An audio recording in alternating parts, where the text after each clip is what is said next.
Bonjour à tous, nous continuons cette fois avec le chapitre 32, le tigre. Hélas, pourquoi ces choses et non pas d'autres? Beaumarchais. Un voyageur anglais rencontre l'intimité où il vivait avec un tigre. Il avait élevé et le caressé, mais toujours sur sa table tenait un pistolet armé. Julien ne s'abandonnait à l'excès de son bonheur que dans les instants où Mathilde ne pouvait en lire l'expression dans ses yeux. Il s'acquittait avec exactitude du devoir de lui dire de temps à autre quelques mots durs. Quand la douceur de Mathilde, qu'il observait avec étonnement, et l'excès de son dévouement étaient sur le point de lui ôter tout empire sur lui-même, il avait le courage de la quitter brusquement. Pour la première fois, Mathilde aima. La vie, qui toujours pour elle s'était traînée à pas de tortue, volait maintenant. Comme il fallait cependant que l'orgueil se lit jour de quelque façon, elle voulait s'exposer avec témérité à tous les dangers que son amour pouvait lui faire courir. C'était Julien qui avait de la prudence, et c'était seulement quand il était question de danger qu'elle ne cédait pas à sa volonté. Mais, soumise et presque humble avec lui, elle n'en montrait que plus de hauteur envers tout ce que dans la maison l'approchait, parents ou valets. Le soir, au salon, au milieu de 60 personnes, elle appelait Julien pour lui parler en particulier et longtemps. Le petit Tanbeau s'établissant un jour à côté d'eux, elle le pria d'aller lui chercher dans la bibliothèque le volume de Smollett où se trouve la Révolution de 16 888. Et comme il hésitait, que rien ne vous presse, ajouta-t-elle avec une expression d'insultante hauteur, qui fut un baume pour l'âme de Julien. « Avez-vous remarqué le regard de ce petit monstre ?» lui dit-il. Son oncle a 10 ou 12 ans de service dans ce salon, sans quoi je le ferais chasser à l'instant. Sa conduite envers messieurs de Croisenois, de Loos, etc., parfaitement polie pour la forme, n'était guère moins provocante au fond. Mathilde se reprochait vivement toutes les confidences faites jadis à Julien, et d'autant plus qu'elle n'osait lui avouer qu'elle avait exagéré les marques d'intérêt presque tout à fait innocentes dont ces messieurs avaient été l'objet. Malgré les plus belles résolutions, sa fierté de femme l'empêchait tous les jours de dire à Julien « C'est parce que je parlais à vous que je trouvais du plaisir à décrire la faiblesse que j'avais de ne pas retirer ma main lorsque M. de Croisenois, posant la sienne sur une table de marbre, venait à l'effleurer un peu. Aujourd'hui, à peine un de ces messieurs lui parlait-il quelques instants qu'elle se trouvait avoir une question à faire à Julien, et c'était un prétexte pour le retenir auprès d'elle. Elle se trouva enceinte et l'apprit avec joie à Julien. « Maintenant douterez-vous de moi? N'est-ce pas une garantie? Je suis votre épouse à jamais. » Cette annonce frappa Julien d'un étonnement profond, et fut sur le point d'oublier le principe de sa conduite. Comment être volontairement froid et offensant envers cette pauvre jeune fille qui se perd pour moi? Avait-elle l'air un peu souffrant? Même les jours où la sagesse faisait entendre sa voix terrible, il ne se trouvait plus le courage de lui adresser un de ces mots cruels et si indispensables selon son expérience à la durée de leur amour. « Je veux écrire à mon père, lui dit un jour Mathilde. C'est plus qu'un père pour moi, c'est un ami. Comme tel, je trouverais indigne de vous et de moi de chercher à le tromper, ne fût-ce qu'un instant. » « Grand Dieu, qu'allez-vous faire? Dit Julien effrayé. « Mon devoir, répondit-elle avec des yeux brillants de joie. Elle se trouvait plus magnanime que son amant, mais il me chassera avec ignominie. C'est son droit, il faut le respecter. Je vous donnerai le bras et nous sortirons par la porte cochère, en plein midi. » Julien, étonné, la pria de différer d'une semaine. « Je ne puis, répondit-elle, l'honneur parle, j'ai vu le devoir, il faut le suivre et à l'instant. » « Eh bien, je vous ordonne de différer, dit enfin Julien. Votre honneur est à couvert, je suis votre époux. Notre état à tous les deux va être changé par cette démarche capitale. Je suis aussi dans mon droit. C'est aujourd'hui mardi prochain, c'est le jour du duc de Retz. Le soir, quand M. de la Mole rentrera, le portier lui remettra la lettre fatale. Il ne pense qu'à vous faire duchesse, j'en suis certain, jugez son malheur. Voulez-vous dire juger de sa vengeance?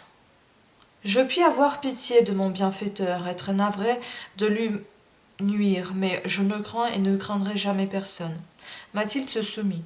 Depuis qu'elle avait annoncé son nouvel état à Julien, c'était la première fois qu'il lui parlait avec autorité. Jamais il ne l'avait tant aimé. C'était avec bonheur que la partie tendre de son ami saisissait le prétexte de l'état où se trouvait Mathilde pour se dispenser de lui adresser des mots cruels. L'aveu à monsieur de la Mole l'agita profondément. Allait-il être séparé de Mathilde?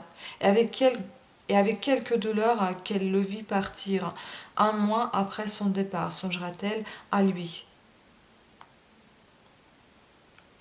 Il avait une horreur presque égale des justes reproches que le marquis pouvait lui adresser.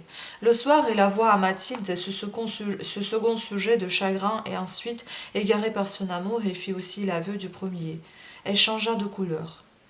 Réellement, lui dit-elle, 6 mois passés loin de moi serait un malheur pour vous. Et mince, le seul au monde que je vois avec terreur. Mathilde fut bien heureuse.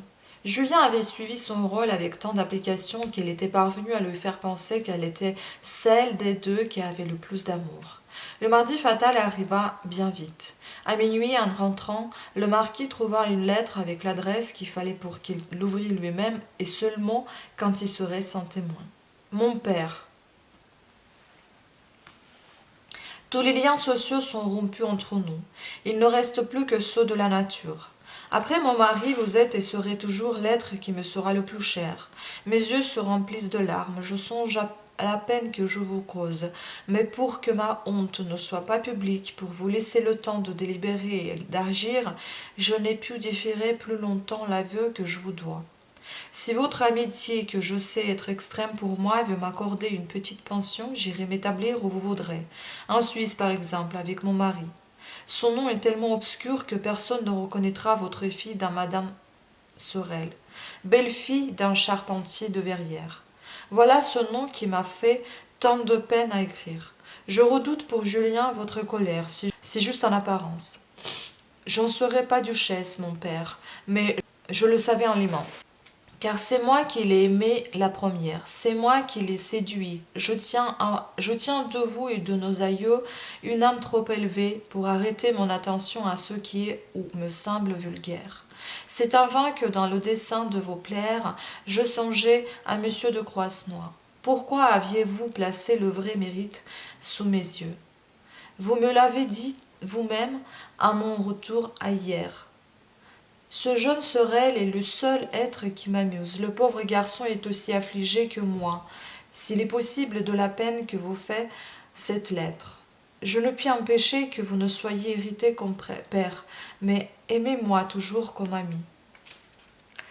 Julien me respectait. S'il me parlait quelquefois, c'était uniquement à cause de sa profonde reconnaissance pour vous, car la hauteur naturelle de son caractère le porte à ne jamais répondre qu'officiellement à tout ce qui est tellement au-dessous de lui. Il a un sentiment vif et inné de la différence des positions sociales. C'est moi, je l'avoue en rougissant à mon meilleur ami, et jamais un tel aveu ne sera fait à un autre. C'est moi qui un jour au jardin lui serrai le bras. Après 24 heures, pourquoi seriez-vous irrité contre lui? Ma faute est irréparable. Si vous l'exigez, c'est par moi que passeront les assurances de son profond respect et de son désespoir de vous déplaire. Vous ne le verrez jamais, mais j'irai le rejoindre où il voudra. C'est son droit, c'est mon devoir. Il est le père de mon enfant. Si votre bonté veut bien nous accorder 6 000 francs pour vivre, je les recevrai avec reconnaissance. Sinon, Julien compte s'établir à Besançon et il commencera le métier de maître de latin et de littérature. De quelque bas degré qu'il parte, j'ai la certitude qu'il s'élèvera. Avec lui, je ne crains pas l'obscurité. S'il y a révolution, je suis sûre pour lui d'un premier rôle. Pourriez-vous en dire autant de qu'un de ceux qui ont demandé ma main? Ils ont de belles terres. Je ne puis trouver dans cette seule circonstance une raison pour admirer. Mon Julien attendrait une haute position, même sous le régime actuel. Il avait 1 million et la protection de mon père.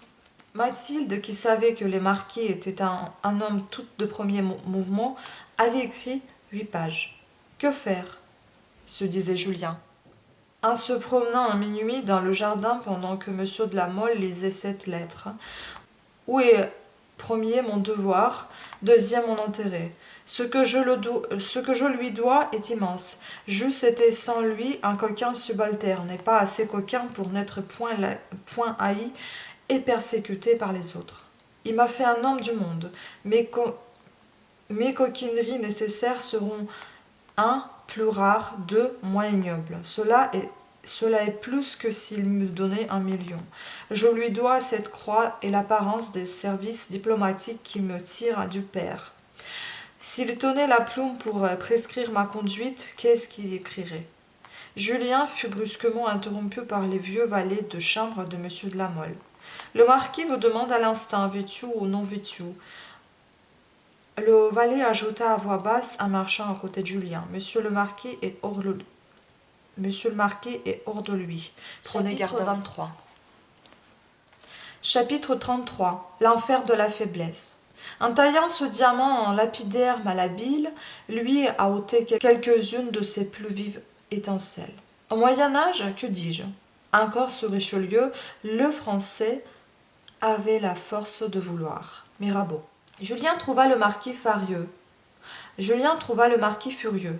Pour la première fois de sa vie, peut-être ce seigneur fut de mauvais ton. Il accabla Julien de toutes les injures qui lui vinrent à la bouche. Notre héros fut étonné, impatienté, mais sa reconnaissance n'en fut point ébranlée. Que de beaux projets depuis longtemps chéris au fond de sa pensée, le pauvre homme voit crouler en un instant. Mais je lui dois de lui répondre. Mon silence augmenterait sa colère.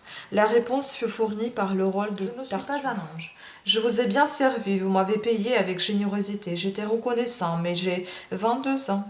Dans cette maison, ma pensée n'était comprise que de vous et de cette personne aimable. Monstre, s'écria le marquis. Aimable, aimable. Le jour où vous l'avez trouvé aimable, vous deviez fuir. Je l'ai tenté alors. Je vous demandais de partir pour le Languedoc. Las de se promener avec fureur, le marquis, dompté par la douleur, se jeta dans un fauteuil. Julien l'entendit se dire à demi-voix « Ce n'est point là un méchant homme. »« Non, je ne le suis pas pour vous, s'écria Julien en tombant à ses genoux. Mais il eut une honte extrême de ce mouvement et se releva bien vite. Le marquis était réellement égaré à la vue de ce mouvement et recommença à l'accabler d'injures atroces et dignes d'un cocher de fiacre. La nouveauté de ces jurons était peut-être une distraction. Quoi? Ma fille s'appellera Madame Sorel? Quoi? Ma fille ne sera pas duchesse? Toutes les fois que ces deux idées se présentaient aussi nettement, M. de la Mole était torturé et les mouvements de son âme n'étaient plus volontaires. Julien craignit d'être battu. Dans les intervalles lucides et lorsque le marquis commençait à s'accoutumer à son malheur, il adressait à Julien des reproches assez raisonnables. « Il fallait fuir, monsieur, lui disait-il. Votre devoir était de fuir, vous êtes le dernier des hommes. » Julien s'approcha de la table et écrivit. « Depuis longtemps la vie m'est insupportable, et j'y mets un terme. Je prie monsieur le marquis d'agréer avec l'expression d'une reconnaissance sans borne.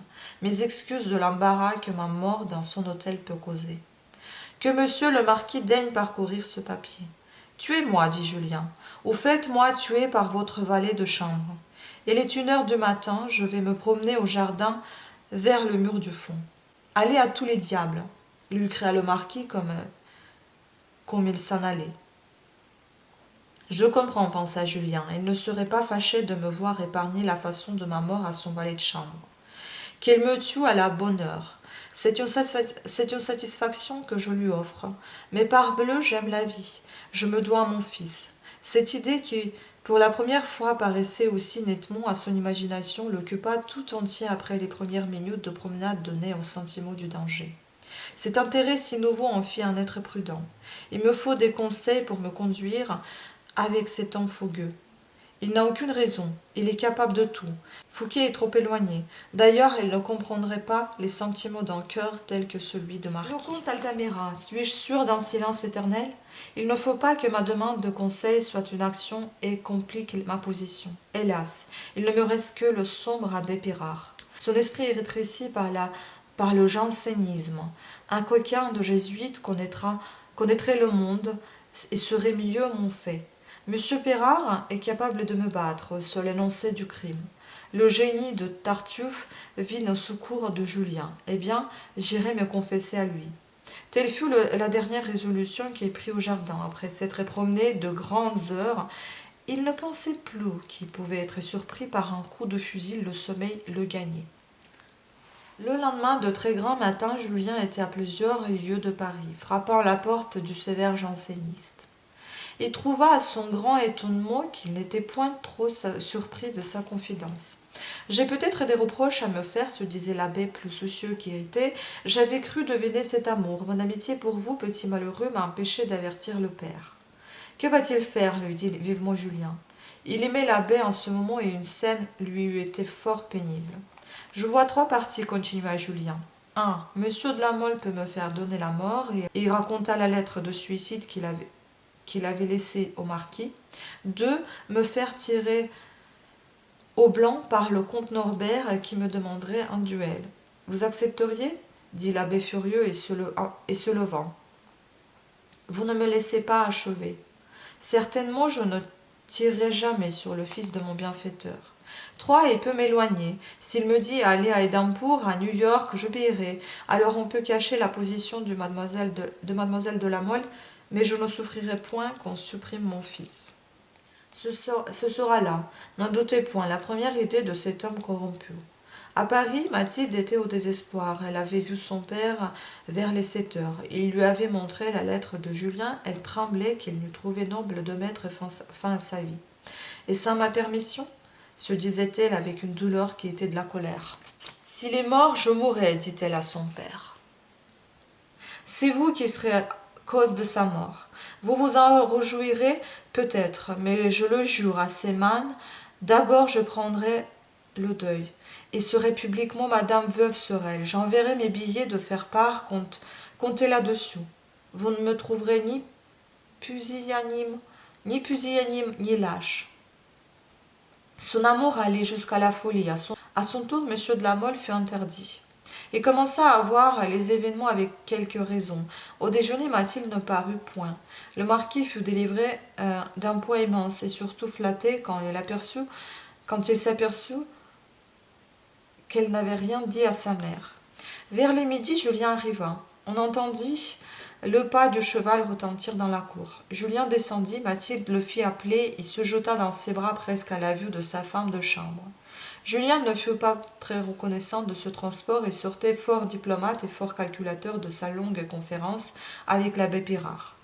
Son imagination était éteinte par le calcul des possibles. Mathilde, les larmes aux yeux, lui apprit qu'elle avait vu sa lettre de suicide. Mon père peut se raviser. Faites-moi le plaisir de partir à l'instant même pour Villequier. Remontez à cheval, sortez de l'hôtel avant qu'on ne se lève de table. Comme Julien ne quittait point l'air étonné et froid, elle eut un accès de larmes. Laisse-moi conduire nos affaires, s'écria-t-elle avec transport et en le serrant dans ses bras. Tu sais bien que ce n'est pas volontairement que je me sépare à toi. Écris sous le couvert de ma femme de chambre que l'adresse soit d'une main étrangère. Moi, je t'écrirai des volumes. Adieu, fuis. Ce dernier mot blessa Julien. Il obéit cependant. Il est fatal, pensait-il, que même dans leurs meilleurs moments, ces gens-là trouvent le secret de me choquer. Mathilde résista avec fermeté à tous les projets prudents de son père. Elle ne voulut jamais établir la négociation sur d'autres bases que celui-ci. Elle serait Madame Sorel et vivrait pauvrement avec son mari en Suisse, ou chez son père à Paris. Et repoussait bien loin la proposition d'un accouchement clandestin. Alors comment serait pour moi la possibilité de la calomnie et du déshonneur. 2 mois après le mariage, j'irai voyager avec mon mari et il ne sera facile de supposer que mon fils est né à une époque convenable. D'abord accueilli par des transports de colère, cette fermeté finit par donner des doutes au marquis. Dans un moment d'attendrissement, « Tiens, dit-il à sa fille, voilà une inscription de 2000 livres de rente. Envoie-la à ton Julien et qu'il me mette bien vite dans l'impossibilité de la reprendre. » Pour obéir à Mathilde, dont il connaissait l'amour pour le commandement, Julien avait fait 40 lieues inutiles. Il était à Villequier, réglant les comptes des fermiers. Ce bienfait du marquis fut l'occasion de son retour. Il alla demander asile à l'abbé Pirard, qui, pendant son absence, était devenu l'allié le plus utile de Mathilde. Toutes les fois qu'il était interrogé par le marquis, il lui prouvait que toute autre partie que le mariage public serait un crime aux yeux de Dieu. Et par bonheur, ajoutait l'abbé, la sagesse du monde est ici d'accord avec la religion. Et par bonheur, ajoutait l'abbé, la sagesse du monde est ici d'accord avec la religion. Pourrait-on compter un instant, avec le caractère fougueux de mademoiselle de la Mole, sur le secret qu'elle ne serait pas imposée elle-même? Si l'on n'admet pas la marche franche d'un mariage public, la société s'occupera beaucoup plus longtemps de cette mésalliance étrange. Il faut tout dire en une fois, sans apparence ni réalité du moindre mystère. Il est vrai, dit le marquis pensif, dans ce système, parler de ce mariage après 3 jours devient un rabâchage d'homme qui n'a pas d'idée. Il faudra profiter de quelques grandes mesures anti-jacobines du gouvernement et se glisser incognito à la suite. 2 ou 3 amis de M. de la Mole pensaient comme l'abbé Pirard. Le grand obstacle à leurs yeux était le caractère décidé de Mathilde. Mais après tant de beaux raisonnements, l'âme du marquis ne pouvait s'accoutumer à renoncer à l'espoir de tabouret pour sa fille. Sa mémoire et son imagination étaient nourries de roueries et des faussetés de tout genre qui étaient encore possibles dans sa jeunesse. Céder à la nécessité, avoir peur de la loi, lui semblait chose absurde et déshonorante pour un homme de son rang. Il payait cher maintenant des rêveries enchanteressées qui se permettaient depuis 10 ans sur l'avenir de cette fille chérie. Qui l'eût pu prévoir, se disait-il. Une fille d'un caractère si altier, d'un génie si élevé, plus fière que moi du nom qu'elle porte, dont la main m'était demandée d'avance par tout ce qu'il y a de plus illustre en France. Il faut renoncer à toute prudence, ce siècle est fait pour tout confondre. Nous marchons vers le chaos. Chapitre 34. Un homme d'esprit. Le préfet, cheminant sur son cheval, se disait « Pourquoi ne serais-je pas ministre, président du conseil, duc? Voici comment je ferai la guerre. Par ce moyen, je jetterai les novateurs dans les fers. » Le globe. Aucun argument ne vaut pour détruire l'empire de 10 années de rêverie agréable. Le marquis ne trouvait pas raisonnable de se fâcher, mais ne pouvait se résoudre à pardonner. Si Julien pouvait mourir par accident, se disait-il quelquefois. C'est ainsi que cette imagination attristée trouvait quelque soulagement à poursuivre les chimères les plus absurdes, et paralyser l'influence des sages raisonnements de l'abbé Pirard. Un mois se passa ainsi, sans que la négociation fît un pas. Dans cette affaire de famille, comme dans celle de la politique, le marquis avait des aperçus brillants dont il s'enthousiasmait pendant 3 jours. Alors un plan de conduite ne lui plaisait pas parce qu'il était étayé par des bons raisonnements, mais les raisonnements ne trouvaient grâce à ses yeux qu'autant qu'ils appuyaient son plan favori. Pendant 3 jours, il travaillait avec toute l'ardeur et l'enthousiasme d'un poète à amener les choses à une certaine position. Le lendemain, il n'y songeait plus. D'abord, Julien fut déconcentré des lenteurs du marquis, mais après quelques semaines, il commença à deviner que M. de la Mole n'avait dans cette affaire aucun plan arrêté. Madame de la Mole et toute la maison croyaient que Julien voyageait en Provence pour l'administration des terres. Il était caché au presbytère de l'abbé Pirard et voyait Mathilde presque tous les jours. Elle, chaque matin, allait passer 1 heure avec son père, mais quelquefois ils étaient des semaines entières sans parler de l'affaire qui occupait toutes leurs pensées. « Je ne veux pas savoir où est cet homme, lui dit un jour le marquis. Envoyez-lui cette lettre. » Mathilde lut. « Les terres de Languedoc rendent 20 600 francs. Je donne 10 600 francs à ma fille et 10 000 francs à M. Julien Sorel. Je donne les terres même, bien entendu. Dites au contraire de dresser 2 actes de donation séparés et de me les apporter demain. Après quoi, plus de relations entre nous. Ah, monsieur, devais-je m'attendre à tout ceci ? Le marquis de la Mole. Je vous remercie beaucoup, dit Mathilde gaiement. Nous allons nous fixer au château d'Aiguillon, entre Agen et Marmande. On dit que c'est un pays aussi beau que l'Italie. Cette donation surprit extrêmement Julien. Il n'était plus l'homme sévère et froid que nous avons connu. La destinée de son fils absorbait d'avance toutes ses pensées. Cette fortune imprévue et assez considérable pour un homme si pauvre et un fier ambitieux. Il se voyait à sa femme ou à lui 36 000 livres de rente. Pour Mathilde, tous ses sentiments étaient absorbés dans son adoration pour son mari, car c'est ainsi que son orgueil appelait toujours Julien. Sa grande, son unique ambition était de faire reconnaître ce mariage. Elle passait sa vie à s'exagérer. La haute prudence qu'elle avait montrée en liant son sort à celui d'un homme supérieur. Le mérite personnel était à la mode dans sa tête. L'absence presque continue, la multiplicité des affaires, le peu de temps que l'on avait pour parler d'amour, vinrent compléter le bon effet de l'assage politique autrefois inventé par Julien. Mathilde finit par s'impatienter de voir si peu l'homme qu'elle était parvenue à aimer réellement. Dans un moment d'humeur, elle écrivit à son père et commença sa lettre comme Othello. Que j'ai préféré Julien aux agréments que la société offrait à la fille de monsieur le marquis de La Mole. Mon choix le prouve assez. Ces plaisirs de considération et de petite vanité sont nuls pour moi. Voici bientôt 6 semaines que je vis séparément de mon mari. C'est assez pour vous témoigner mon respect. Avant jeudi prochain, je quitterai la maison paternelle. Vos bienfaits nous ont enrichis. Personne ne connaît mon secret que le respectable abbé Pérard. J'irai chez lui. Il nous mariera. Et 1 heure après la cérémonie, nous serons en route pour la Languedoc. Ils nous répareront jamais à Paris que d'après vos ordres. Mais ce qui me perce le cœur, c'est que tout ceci va faire anecdote piquante contre moi, contre vous. Les épigrammes d'un public sot ne peuvent-elles pas obliger notre excellent Norbert à chercher querelle à Julien? Dans cette circonstance, je le connais, je n'aurai aucun empire sur lui. Nous trouverions dans son âme du blé bien révolté. Je vous en conjure, à genoux, ô mon père. Venez assister à mon mariage dans l'église de monsieur Pérard jeudi prochain. Le piquant de l'anecdote, ma ligne sera de ci, la vie de votre fils unique, celle de mon mari seront assurées, etc., etc. L'âme du marquis fut jetée par cette lettre dans un étrange embarras. Il fallait donc à la fin prendre un parti. Toutes les petites habitudes, tous les amis vulgaires avaient perdu leur influence.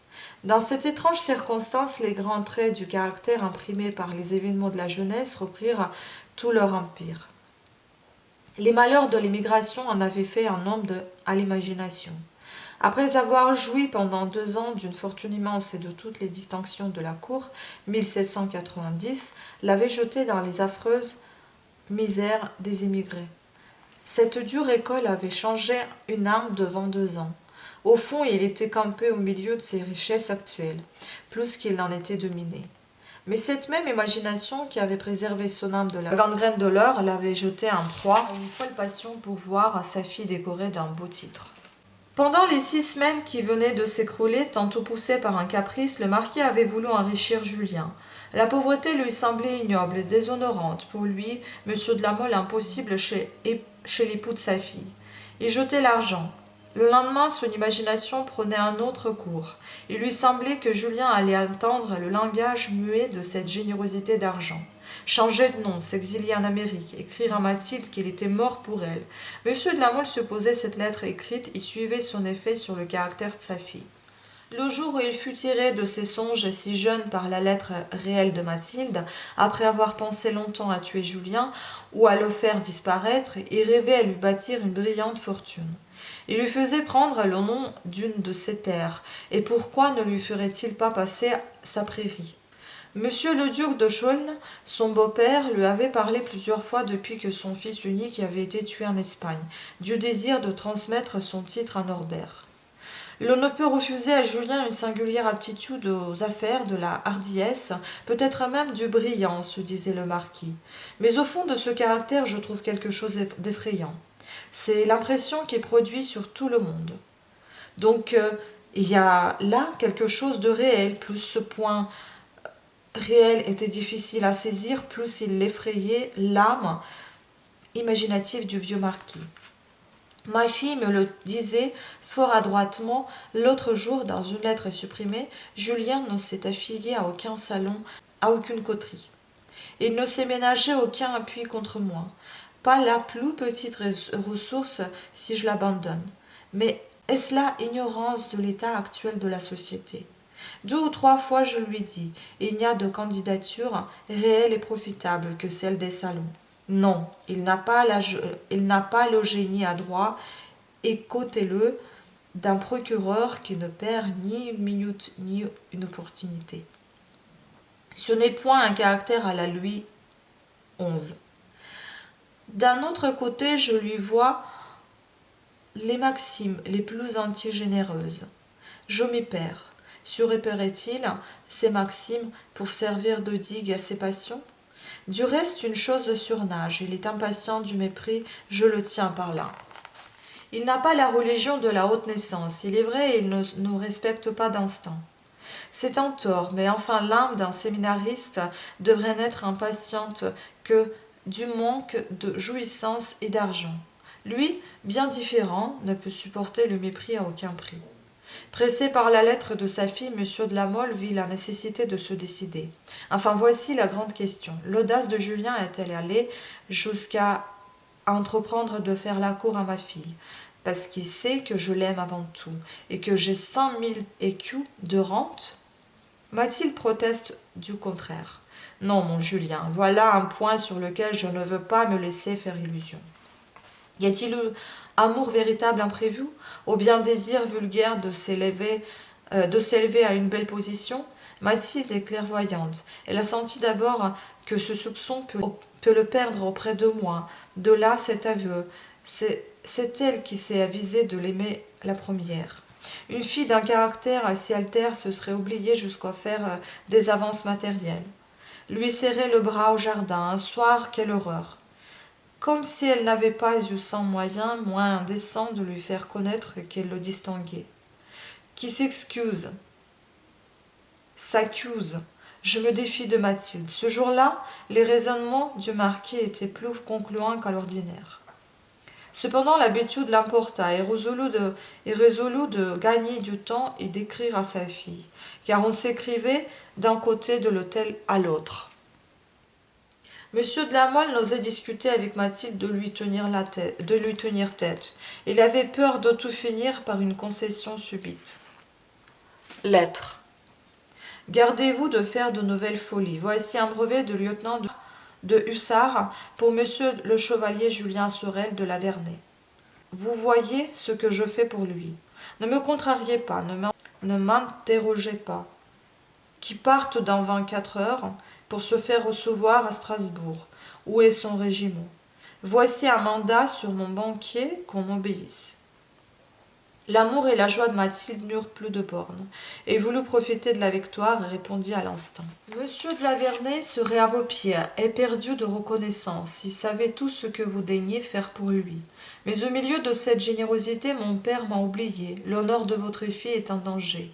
Une indiscrétion peut faire une tâche éternelle, et que 20 000 écus de rente n'en répareraient pas. Je n'enverrai le brevet à monsieur de la Vernée que si vous me donnez votre parole que dans le courant du mois prochain, mon mariage sera célébré en public à Villequier. Bientôt après cette époque, que je vous supplie de ne pas outrepasser, votre fille ne pourra paraître en public qu'avec le nom de madame de la Vernée. Que je vous remercie, cher papa, de m'avoir sauvé de ce nom de Sorel, etc., etc. La réponse fut imprévue. Obéissez ou je me retracte de tout.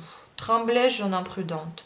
Je ne sais pas encore ce que c'est que votre Julien, et vous-même, vous le savez moins que moi, qui parte pour Strasbourg et songe à marcher droit. Je ferai connaître mes volontés d'ici à 15 jours. Cette réponse si ferme étonna Mathilde. Je ne connais pas Julien. Cette réponse si ferme étonna Mathilde. Je ne connais pas Julien. Ce mot la jeta dans une rêverie, qui bientôt finit par les suppositions les plus enchanteresses. Mais elle les croyait la vérité. L'esprit de mon Julien n'a pas revêtu le petit uniforme mesquin des salons, et mon père ne croit pas à sa supériorité précisément à cause de ce qu'il approuve. Toutefois, si je n'obéis pas à cette vérité de caractère, je vois la possibilité d'une scène publique. Un éclat abaisse ma position dans le monde et peut me rendre moins aimable aux yeux de Julien. Après l'éclat, pauvreté pour 10 ans, et la folie de choisir un mari à cause de son mérite ne peut se sauver du ridicule que par la plus brillante opulence. Cette réponse si ferme étonna Mathilde. Je ne connais pas Julien. Ce mot la jeta dans une rêverie, qui bientôt finit par les suppositions les plus enchanteresses. Mais elle les croyait la vérité. L'esprit de mon Julien n'a pas revêtu le petit uniforme mesquin des salons et mon père ne croit pas à sa supériorité précisément à cause de ce qu'il approuve. Toutefois, si je n'obéis pas à cette vérité de caractère, je vois la possibilité d'une scène publique. Un éclat abaisse ma position dans le monde et peut me rendre moins aimable aux yeux de Julien.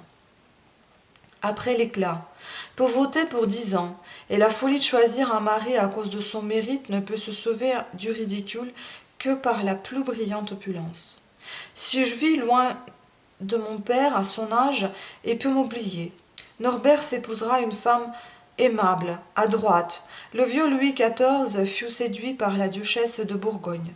Elle se décida à obéir, mais se garda de communiquer la lettre de son père à Julien. Ce caractère farouche eût pu être porté à quelque folie.